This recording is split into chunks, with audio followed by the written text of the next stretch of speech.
So I'm standing there in my fresh pink window pane checked blazer, this one in fact, and I am feeling calm, cool, collected, and ready to absolutely destroy. I know every state capital and all of the most common trivia about each of them.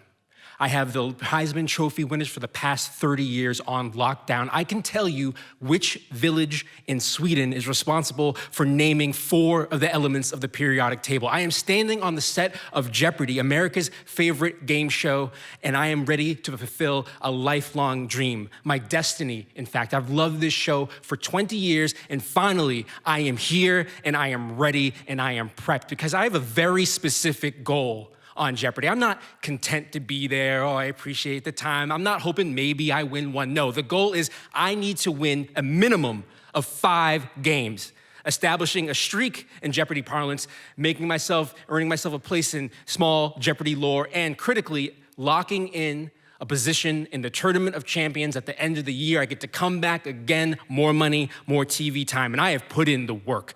Ever since 5 months ago when I got my audition notice, I have been going hard, hours of prep each day. I've watched the game every day, 30 minutes of map study minimum. I'm swimming in Wikipedia. I've gotten to the point where if I don't nail 5 Final Jeopardies in a row, I don't allow myself to go to bed that night. I gotta get up, go sit at the desk, and read the entire Wikipedia article on that subject in full. That's what we're dealing with, all right? Because what are the stakes on Jeopardy? This is a lot riding on this, okay? What's the best possible scenario on Jeopardy, right? You go on, you win 5, 10, 15 games, you become a minor national celebrity. You go on Fallon, you get to retire and just write trivia books for the rest of your life. That's fantastic, all right? What's the worst case scenario? You don't have enough money to compete in final, and then I gotta retire to a monastery in shame for the rest of my life, right? Not an option, okay? And anything can happen. I've been prepping, I've been watching all season. That season in prep, I'd watch the game, and the answer was Harriet Tubman, and at home, I'd said in my head, Sojourner Truth. I'm like, what if that happens, all right? What if I'm just on national TV embarrassing my whole family getting Black history questions wrong, all right? I can't allow that, all right? We are relentless, in the zone on this. And I walk onto that studio set in beautiful Culver City, California, and I have the confidence. I am Michael Jordan. I am Muhammad Ali. I am ready to do this. But then I wasn't. And a couple things you need to know about Jeopardy. First off, they only film 2 days out of the week, Tuesday and Wednesday, and they do 5 episodes a day, back to back to back. So they advise everybody on the chance that you win, bring some layers in. That way, if you do win, you just gotta go in the back, swap out a shirt, put on a blazer for a sport coat, looks like tomorrow. That's what we're doing, all right? And they have 12 people there that day on Tuesday. They're gonna use 10, 2 will roll over to the next day. They'll bring in more people then. Second thing is that a lot of people who are casual fans at home do not realize this, but the most important thing on Jeopardy, the determiner of whether you win or lose, is the buzzer. That is everything. It's helpful to know trivia, how to bet, keep poise under pressure, but you have to realize if you're on that stage, everybody's amazing at trivia, all right?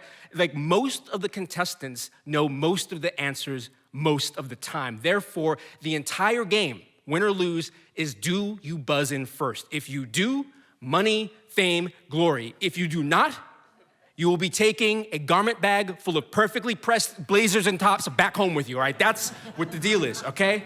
And so, unfortunately, you can't prep for that. That is the one element that you cannot study at home, because the Jeopardy buzzer, it's not mechanical, it's mystical. It's like an attunement thing. Like, that is Ken Jennings' greatest superpower. He knows trivia. He's amazing at trivia, but the thing he did better than anyone ever was just lock on the buzzer, always get in. And you can't practice it at home. And I get up there and I just realize I do not have it at all. They have all 12 of us up there in heats of 3, just throwing us softball questions, practice, just get a feel for the buzzer. And I am just crashing and burning. I cannot explain to you the trauma, the disappointment, the frustration, the rage, the anger, the sorrow it is to stand in a spot that you have dreamed of standing on for 2 decades, hear 10 questions in a row, you know the answer to every single one of them, and you cannot get a word in edgewise. I am spiraling here right now. For the first time in 5 months, I'm like, I might not win a game at all. This is scary. Like, my confidence, it's gone the way of like Alex Trebek's mustache at the beginning of the 2001 season. Gone, like it just vanished, all right? I don't know what I'm gonna do. But thankfully, I pull the luckiest break I have ever pulled on anything in my entire life. Luckiest thing ever happened to me. I am one of the 2 people that rolls over to tomorrow. That means I have 15 hours to go back to the hotel room, sleep, meditate, center myself, and more importantly than anything, research buzzard theory. So I go back to the hotel and I take a shower, wash the TV makeup off my face, and I have done this. I've looked up buzzard theory. I mean, I was comprehensive. All these links are purple, but I go drill down, way down. I'm in the basement of Google, all right? Like I'm on old Usenet message boards and everything like that. And I find this one tip that I hadn't seen before. 2 separate people said, try this, your non-dominant hand. Put the buzzer in your non-dominant hand. I'm right-handed. All 5 months of this, it never occurred to me one time to hold the buzzer in my left. I'm like, I'm desperate. I'll give it a go. At this point, I've been up for like 36 hours. I'm still on East Coast time. I had a 5-hour energy for breakfast. I just crash out, sleep with the dead for like 5 hours. I wake up, it's like 2 a.m., sit in the hotel room, only light is my computer, and I sit up and I allow myself to have a thought that I have banished for the past 5 months, and I say, Wes, you are probably going to lose on Jeopardy tomorrow.